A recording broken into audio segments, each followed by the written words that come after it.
Hi, and thanks for logging on to the Daily DVAR Halacha. And here's a brand new halacha for you, and it's for Friday, 11th day of March, the 8th day of Adar Sheni. Today, of course, I want to talk to you about Parshas Zachor. That's this coming Shabbos, and two Torahs will be taken out of the Aron Kodesh.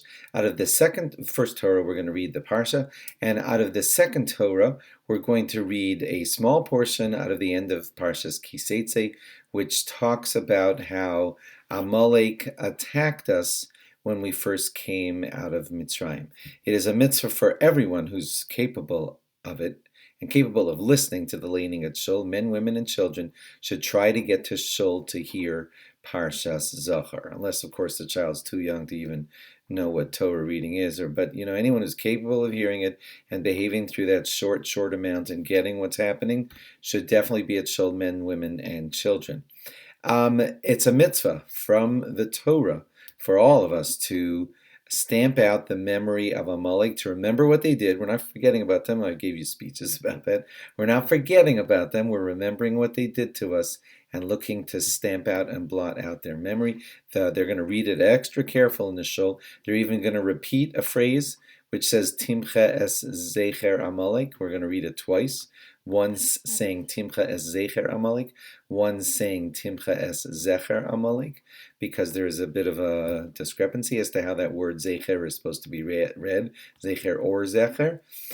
Some people repeat that whole sentence, some people just repeat that phrase, and I have never seen it done, but I've heard that there are shuls that sometimes lane it several times because there are different pronunciations. And Taimani Jews pronounce things this way. Sephardim, Ashkenazim, some pronounce Vav like a W, and some pronounce different letters differently. So that's how careful some shuls are to lane it again and lane it in this pronunciation and that pronunciation.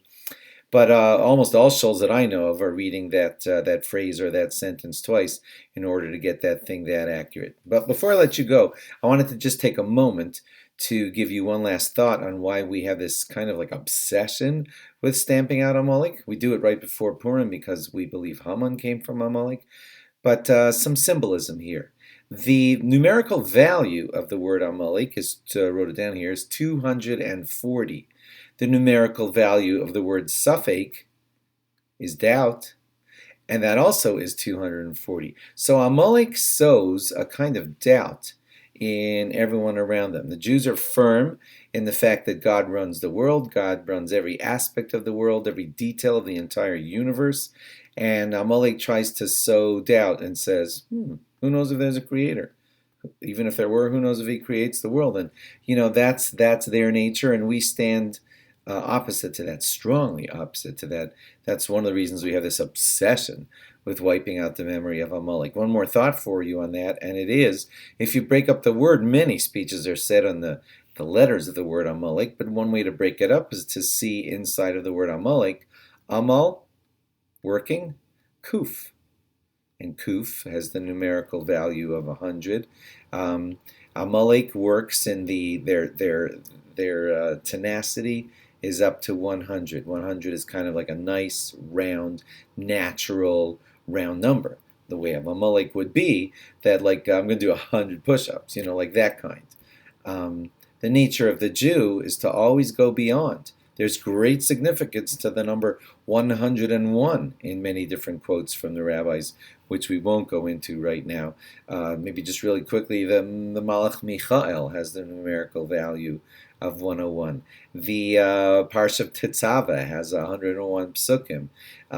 In some mysterious ways, Moshe's name is left out of Parshas Tetzaveh with 101 sentences, and there are ways in which, can't go into it now, that Moshe's name alludes to 101. So that's the nature of the Jew. Amalek is more natural, rounded numbers, and the Jews always go beyond. Okay, we don't, Amalek looks more at nature, evolution. There's no God. Everything happened by accident. And Jews say, oh, no, no, no, no. I go to 101. I go beyond nature. Beyond nature, there's a one. There's a creator that's above everything. That's the nature of a Jew. The 7-day week cycle, the Maral says in many places that 7 is the symbol of nature, the week, 7 days of the week. Well, when does a Jew do a bris?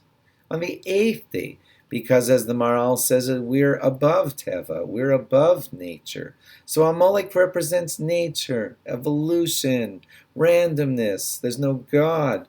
Okay, 100, Amal Kuf, and 7 days of the week, and everything's natural and everything's random, and there's just natural selection, blah, blah, blah, blah, blah. But the Jewish way is to cling to numbers to 101.